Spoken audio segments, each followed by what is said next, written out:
So this concludes our journey past the four diagrams that we use in Common Cats. And now I will briefly describe the homework. We want you to use these diagrams, but we had to think of a task that you all understood, that you were all experts in. Okay, well, we thought you're all students and you have all enrolled in a course. So you are all experts in enrolling in a course, right? So the system that we want you to write models for is a course administration system. Okay, so we want you to write a use case diagram. So this means that you have to think of the services that the course administration system performs and which actors are involved in those services. Then we want you to make an activity diagram for one of those services. And of course, enrolling in a course is one of the services. Maybe not the only one, but certainly one of them. So for this enrollment procedure, we want you to make an activity diagram. And we want you to make a class diagram. And the class diagram should contain at least the class's students, exam, enrollment, staff, and course.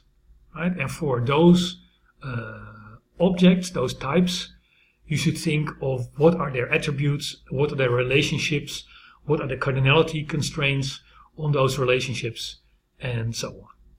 Right? So you have quite a bit of freedom here. Some people make very minimal models. Some people go overboard and they really make very elaborate and quite interesting and creative models.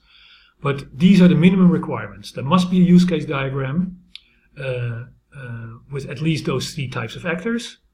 There must be an activity diagram for at least the enrollment procedure.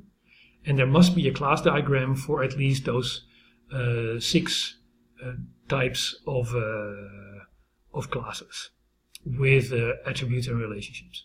And we strongly encourage you to use a UML editor. So of course you can start making diagrams on paper and then send us PDF snapshots of the paper. We don't care how you do it as long as it's a PDF file that we can read. But those UML diagram editors, they understand UML diagrams. So they know which objects, which circles and which boxes you can connect to which other circles and which other boxes. So they don't allow you to make certain mistakes because they are not even legally correct UML diagrams.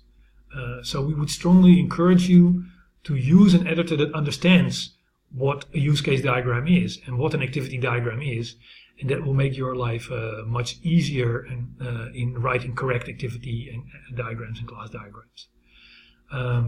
In the course notes on the website, we will point you to some systems that we think are quite usable for beginner users.